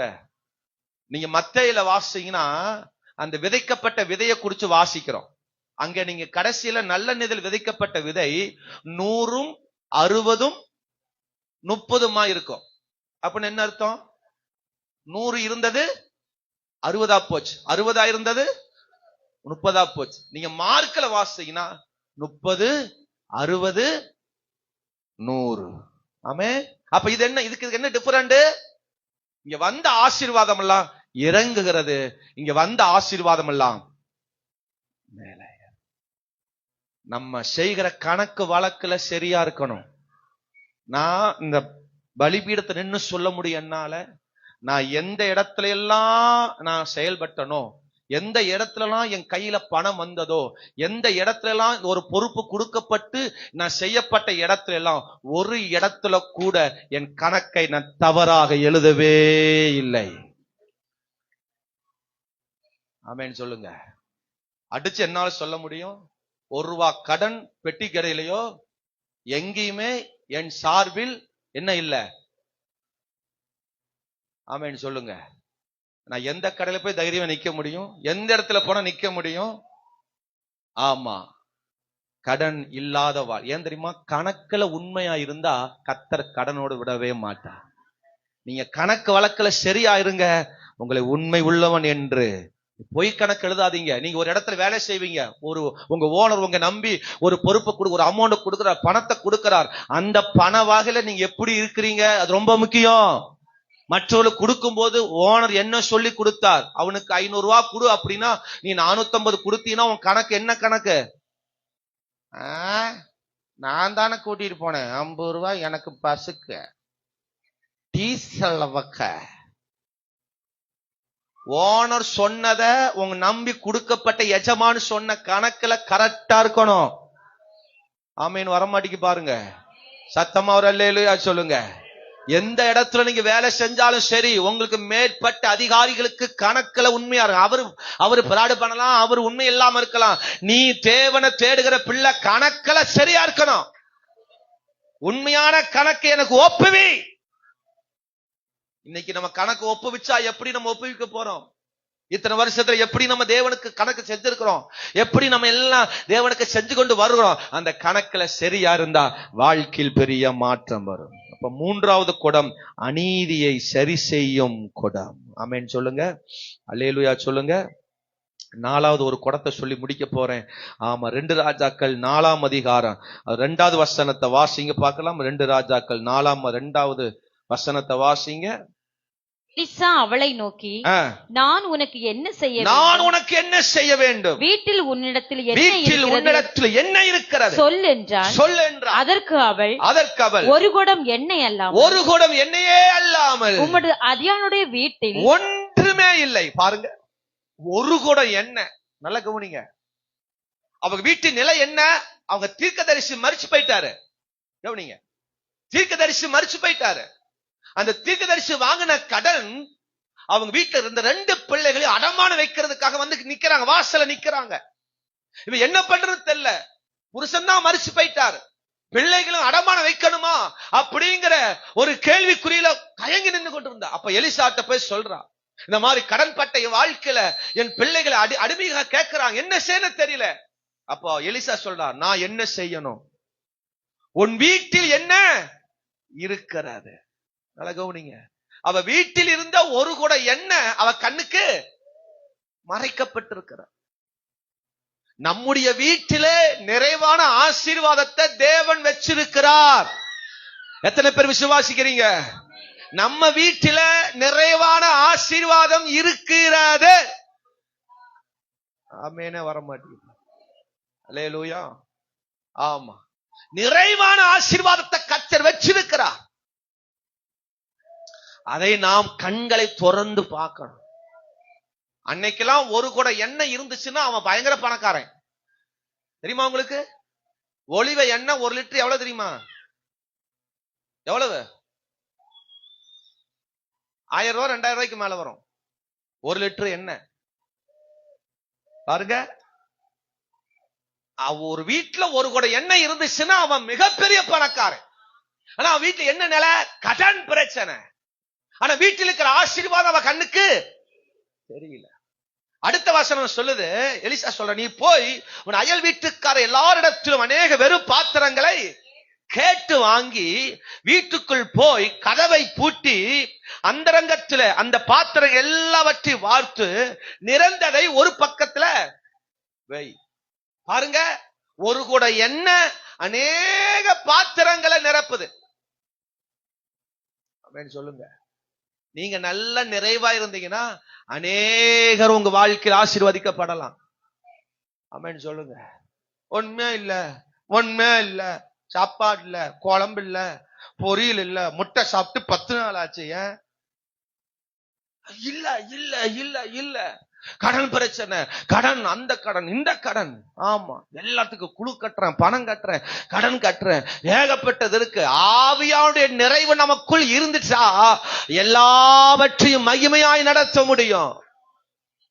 கொடுக்கிற விஷயத்துல நிறைவா இருக்கணும், ஜெபிக்கிற விஷயத்துல நிறைவா இருக்கணும், ஆவியில நிரம்பி கர்த்தரை துதிக்கிற விஷயத்துல நிறைவா இருக்கணும். நிரம்பின குடம் அது ஒரு குடம் என்ன நிரம்பி இருந்தது. உங்க பரிசுத்த வாழ்க்கை நிரம்பி இருக்கணும், ஆவிக்குரிய வாழ்க்கை நிரம்பி இருக்கணும். நிரம்பி இருக்கிற வாழ்க்கை தான் ஆசீர்வாதத்தை பெற அநேக பாத்திரத்தை நிரப்ப முடியும். நம்ம நல்ல ஆவியில நிரம்ப, நம்ம நல்ல ஜெபம் பண்ணணும், நல்ல நம்ம பாடல் பாடி நல்லா துதிக்கணும், நம்ம வீட்டுக்குள்ள நல்ல ஜெபம் இருக்கணும், நம்ம வீட்டுக்குள்ள நல்ல ஆராதனை இருக்கணும், நம்ம வீட்டுக்குள்ள நல்ல பாட துதி சத்தம் கேட்கணும், நம்ம வீட்டுக்குள்ள நிறைவா இருக்கணும். அப்பதான் நம்ம வீட்டு பாத்திரத்தின் அந்த எண்ணெய் அநேக வீட்டு பாத்திரங்களை நிரப்ப முடியும். நம்மளே குறைவற்று இருந்தா அநேக பாத்திரங்களை நிரப்ப முடியாது. நம்ம வீட்டிலே சண்டையா இருந்தா, நம்ம வீட்டிலே குறைகளோடு இருந்தா, நம்மளே பல தேவையோடு இருந்தா பல குடும்பங்களை நிரப்ப முடியாது.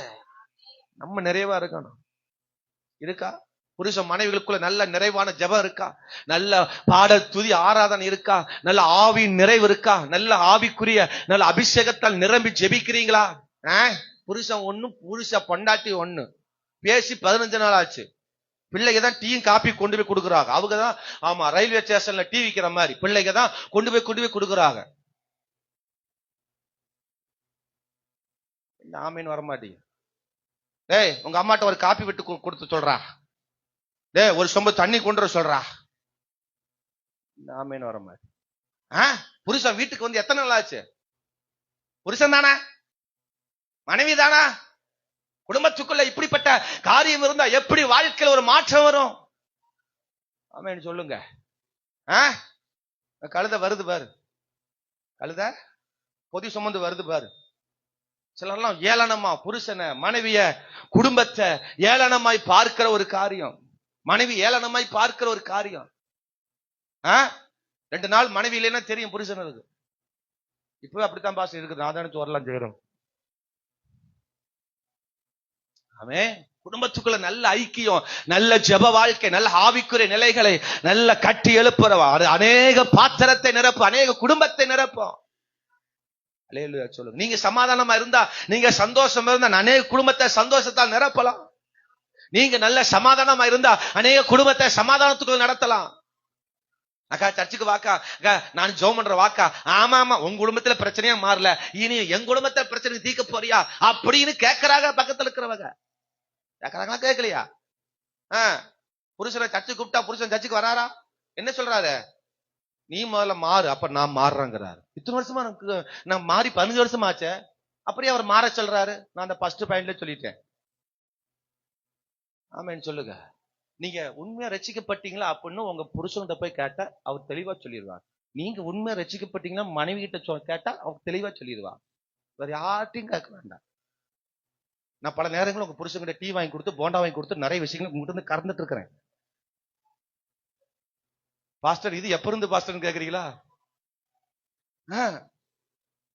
ஆமே, எங்க பாக்குறோம்னா அவரு கண்ணில் சிக்கிட்டாருன்னா அவ்வளவுதான். அவங்க விஷயத்தை கேட்காம விடுறது இல்ல. அவர் உங்களுக்கு சொல்லவே மாட்டார், நான் பாஸ்டர் பார்த்தேன்னு சொல்லவே மாட்டார். ஏன்னா அந்த அளவுக்கு நாங்க இங்க டீல் பண்றோம்ல. ஆமேனே வர மாட்டேங்குப்பா. ஒரு அல்லேலூயா சொல்லுங்க. நிறைவின் பாத்திரமா இருக்கணும், அநேக பாத்திரத்தை நிரப்பணும். நம்மளே வார வாரமா நிரப்புங்கப்பா நிரப்புங்கப்பா பாத்திரத்தை தண்ணீரால ஒவ்வொரு வாரம் நிரப்புங்கப்பா நிரப்புங்கப்பானா எப்பதான் அந்த பாத்திரம் நிரம்புறது? என்ன வாரம் வாரம் வரும்போதெல்லாம் நானும் வாரம் வாரம் ஊட்டிடுமே ஆண்டுக்காரடே எத்தனை வாரம் ஊத்துறதுங்கிறார் ஆண்டவர். ஒவ்வொரு வாரமும் ஊற்ற வேண்டியதா இருக்கு, ஒவ்வொரு வாரம் நிரப்ப வேண்டியதா இருக்கு. நிரப்ப நிரப்ப நிரப்ப அது எங்கதான் போகுதுன்னு தெரிய மாட்டேங்குது. சபை வாசலை விட்டு வெளியே இறங்கின உடனே எல்லாம் வெளியே போயிருது. நிரப்புனதெல்லாம் வேஸ்டா போயிருது. ஆமே, நம்ம நிரம்பின பாத்திரமா இருந்தாதான் அநேகரை நிரப்ப முடியும். நம்ம சரியான வாழ்க்கைக்குள்ள இருந்தாதான் அநேக வெறும் பாத்திரத்தை நிரப்ப முடியும். நம்ம சரியா இருந்தா பிள்ளைகளை சரிப்படுத்தலாம், நம்ம சரியா இருந்தா மனைவியை சரி பண்ணலாம், நம்ம சரியா இருந்தா நம்ம புருஷனை சரி பண்ணலாம், நம்ம சரியா இருந்தா பிள்ளைகளை சரி பண்ணலாம். நம்ம நிரம்பி சரியான வாழ்க்கையில் இருந்தா நம்மளை பார்க்கிற அநேக தேசத்தில் இருக்கிறவர்கள் நம்மளுக்கு பின்தொடர்ந்து வருவார்கள். எல்லாரும் எழும்பி நிற்போமா தேவ சமூகத்திலே. ஹல்லேலூயா.